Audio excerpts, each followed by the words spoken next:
Welcome to Techno Sapiens. Welcome to this explainer. Today, we're going to take a totally invisible yet absolutely crucial journey that happens right behind your walls literally every single day. We are talking about the invisible highway of electricity. We rely on it from the second our alarm goes off in the morning until we finally switch off the bedside lamp at night. But honestly, how often do we actually stop to think about how it navigates through our homes? Seriously, have you ever just stood there, flipped the light switch, and wondered what is actually happening inside these walls right now? Where does that electricity go the exact millisecond after it enters your house? Well, let's dive into it, because visualizing this path, this literal flow of energy, is not just educational, it is absolutely fascinating. All right, section 1, the 3 essential wires. So, the journey begins with what's called the live wire. Think of this as a supercharged, high-speed highway. It carries the raw electrical energy, the voltage, straight from your home's main distribution board directly to your lights, your sockets, and your appliances.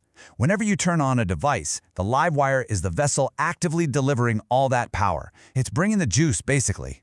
But here's the catch. Electricity doesn't just stop at your TV or your light bulb and stay there. It needs a way back home. And that's exactly where the neutral wire comes in. After the power does its job, it flows back through this specific wire. It acts as the return path, completing the circuit. Without this round trip back to the distribution board, the electricity literally just couldn't keep flowing. If we look at these two paths side by side, the dynamic becomes super clear. The live wire delivers the energy out, and the neutral wire returns the energy back. Electricity is a strict round-trip deal, out and back. If you only have a live wire, you don't have power. You absolutely need both of them working together in perfect harmony. Okay, but what happens if something goes wrong? Well, that introduces our third character, the earth wire, or as it's often called, the grounding wire. Now, under normal conditions, zero electricity flows through here. But if there's a fault in the system, it acts as a literal emergency exit. It safely drives that stray, dangerous power right down into the ground, which drastically reduces your risk of getting a shock. Moving right along, Section 2, Sockets and Switches. Think about your everyday wall socket. This is the critical, safe handoff point between your house and your stuff. Inside that little plastic square on your wall, the live, neutral, and earth wires are all brought together, just waiting to deliver that energized flow directly into whatever device you plug in. And let's see how this works mechanically when we introduce a light switch. This is the literal physical sequence happening right behind that plastic plate on your wall. When the switch is off, the circuit is physically broken. It's open, so the electricity is blocked. But look at this sequence. Step 1, you flip the switch on. Step 2, that open circuit physically closes. Step 3, electricity instantly flows across the gap. And step 4, boom, your light turns on. It's basically a mechanical bridge giving a green light to that electrical highway. Let's take a look at Section 3, Powering Your Everyday Life. What's amazing is how elegantly simple this translation of power really is. Every single appliance uses that electrical round trip in its own totally unique way. A fan grabs that electrical energy and physically converts it into motion. A heater, it converts it into heat.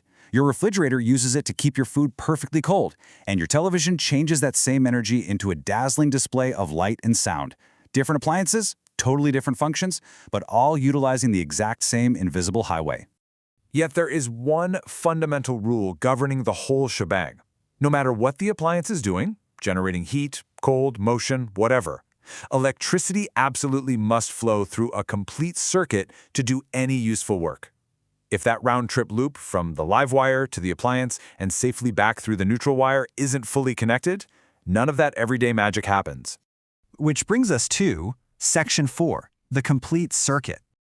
Let's pull this all together and look at the entire system at a glance. Just one last quick recap.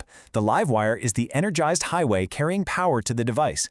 The neutral wire serves as the return path to complete the circuit. The earth wire provides that crucial emergency protection during faults. Sockets act as your safe connection points. And finally, appliances do the actual work of converting that energy into whatever we need. When you break it down into these specific roles, the crazy complexity of home electricity suddenly makes perfect sense, right? But wait a second. With all this raw voltage flowing through the walls of your home day and night, what happens if there's a surge? Like if there's just way too much power? What actually protects this entire delicate system from dangerous overloads and devastating short circuits? I mean, we know the earth wire helps with faults, but what sits at the very heart of your home's safety system, acting as the ultimate gatekeeper? Well, I'm going to leave that fascinating question hanging for you to ponder until next time. Thanks so much for joining me for this explainer. Keep asking questions, and I'll catch you on the next one.